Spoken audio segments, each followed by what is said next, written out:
Proses integrasi Nusantara. Proses integrasi Nusantara dibagi atau didukung oleh 3 hal. Yang pertama yaitu peran ulama, kemudian peran perdagangan antar pulau, dan peran bahasa. Faktor pemersatu terpenting yaitu Islam, karena Islam mengatasi perbedaan-perbedaan yang terdapat di antara berbagai suku bangsa dan menjadi identitas yang mengatasi batas-batas geografis, sentimen etnis, identitas kesukuan, adat istiadat, dan tradisi lokal lainnya. Jadi, Islam menghilangkan batas-batas geografis, sentimen etnis, identitas kesukuan, adat istiadat, dan tradisi lokal.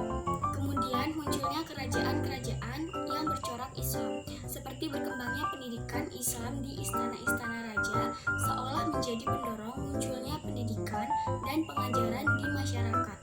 Setelah terbentuknya berbagai ulama hasil didikan dari istana-istana, maka murid-muridnya melakukan pendidikan ke tingkatan yang lebih luas dengan dilangsungkannya pendidikan di rumah-rumah ulama untuk masyarakat umum. Integrasi suatu bangsa adalah hal yang sangat penting dalam kehidupan berbangsa dan bernegara. Dengan adanya integrasi akan melahirkan satu kekuatan bangsa yang ampuh dan segala persoalan yang timbul dapat dihadapi bersama-sama. Negara Kesatuan Republik Indonesia adalah wujud konkret dari proses integrasi bangsa. Proses integrasi bangsa Indonesia ini ternyata sudah berlangsung cukup lama. Bahkan sudah dimulai sejak awal tahun Masehi pada abad ke-16. Proses integrasi bangsa Indonesia mulai mengalami kemajuan pesat sejak proses asimilasi. Peranan para ulama dalam proses integrasi. Islam mengajarkan kesamaan dan tidak mengenal kasta-kasta dalam kehidupan masyarakat. Konsep ajaran Islam memunculkan perilaku ke arah persatuan dan bersamaan derajat. Di sisi lain, datangnya pedagang-pedagang di daerah pantai. Tempat-tempat perdagangan itu kemudian berkembang menjadi pelabuhan dan kota-kota pantai. Bahkan kota-kota pantai yang merupakan bandar dan pusat perdagangan berkembang menjadi kerajaan. Timbulnya kerajaan-kerajaan Islam merupakan awal terjadinya proses integrasi. Meskipun masing-masing kerajaan memiliki cara dan faktor pendukung yang berbeda-beda dalam proses integrasi.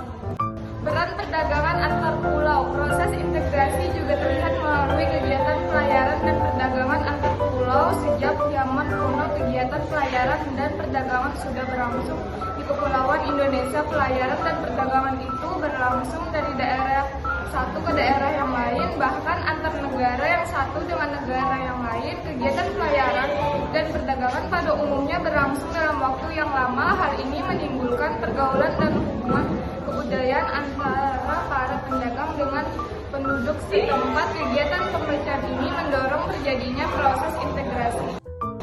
Pada mulanya penduduk di suatu pulau cukup memenuhi kebutuhan hidupnya dengan apa yang sudah ada di pulau tersebut. Dalam perkembangannya, mereka ingin mendapatkan barang-barang yang terdapat di pulau lain.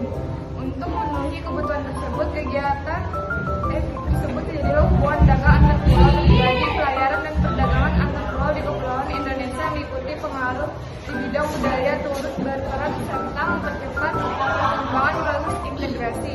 Pulau-pulau penting di Indonesia pada umumnya memiliki pusat perdagangan, memiliki beberapa pusat perdagangan, misalnya Banten, Sunda, Kelapa, Jepara, Tuban, Gresik, Surabaya, dan Lamongan. Mengapa berkembang sebagai bandar terbesar di Asia Tenggara?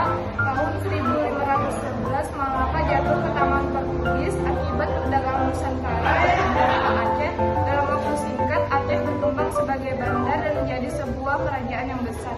Para perdagangan dari pulau-pulau lain di Indonesia juga datang dan berdagang di Aceh.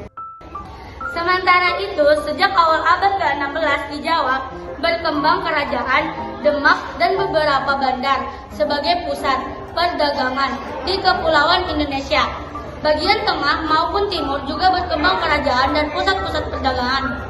Dengan demikian, terjadi hubungan dagang antar daerah dan antar pulau. Kegiatan perdagangan antar pulau mendorong terjadinya proses integrasi yang terhubung melalui para pedagang. Proses integrasi itu juga diperkuat dengan berkembangnya hubungan kebudayaan.